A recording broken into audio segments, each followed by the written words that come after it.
Hi friends, കണി ഒരുക്കാനെടുത്ത കുറേ fruits ഫ്രിഡ്ജിലിരിപ്പുണ്ട്. അപ്പോൾ അതിൻ്റെ കൂട്ടത്തിൽ പപ്പായ ഉണ്ടായിരുന്നു. അപ്പോൾ പപ്പായ കണ്ടപ്പോൾ എനിക്ക് എവിടുന്നാണെന്നറിയില്ല കണ്ണൂർ കോക്ടെയിലിൻ്റെ കാര്യം ഓർമ്മ വന്നു. കാലിക്കറ്റിൻ്റെ അടുത്താണ് കണ്ണൂരെങ്കിലും ഇതുവരെ ആ സാധനം ഞാൻ കണ്ടിട്ടോ കഴിച്ചിട്ടോ ഇല്ല, കേട്ടിട്ടുണ്ട് ഈ യൂട്യൂബിൽ വീഡിയോസ്. അപ്പോൾ അതുകൊണ്ടാണ് പപ്പായ കണ്ടപ്പോൾ പെട്ടെന്ന് ആ ഒരു ഓർമ്മ വന്നത്. പക്ഷേ ബാക്കി എന്തൊക്കെയാണ് വേണ്ടതെന്ന് ഞാനിങ്ങനെ യൂട്യൂബിൽ സെർച്ച് ചെയ്തപ്പോൾ കുറേ വീഡിയോസ് കണ്ടു. അപ്പോൾ അതിൽ എൻ്റെ കയ്യിലുള്ള സാധനം വെച്ച് ഉണ്ടാക്കാൻ പറ്റുന്ന ഒരു റെസിപ്പിയാണ് ഞാൻ എടുത്തിട്ടുള്ളത്. അപ്പോൾ അതിന് വേണ്ടിയിട്ട് പപ്പായ ഇതുപോലെ തോലൊക്കെ കളഞ്ഞെടുത്തിട്ടുണ്ട്. പിന്നെ ക്യാരറ്റ് വേണമായിരുന്നു. ക്യാരറ്റ് വേവിച്ചെടുത്ത ക്യാരറ്റാണ്. പിന്നെ അതിലേക്ക് നല്ല തണുത്ത പാല്, ഞാൻ കട്ടയാകുമെന്ന് വിചാരിച്ച് ഫ്രീസറിൽ എപ്പോഴത്തെയും പോലെ വെച്ച് കട്ടയായില്ല. പിന്നെ അതിലേക്ക് പഞ്ചസാര ഇട്ട് കൊടുക്കുന്നുണ്ട്. പിന്നെ നമ്മൾ ഐസ്ക്രീമാണ് എടുത്തിട്ടുള്ളത്, ഒരു ചെറിയ പേക്ക് ഐസ്ക്രീം.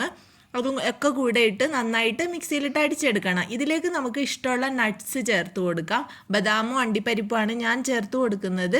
റേസിൻസ് ഉണ്ടെങ്കിൽ ചേർത്ത് കൊടുക്കാവേ. വിഷു ആയതുകൊണ്ട് എൻ്റെ ഇടയ്ക്കുള്ള സംഭവങ്ങളൊക്കെ കാലിയായിട്ടുണ്ട്.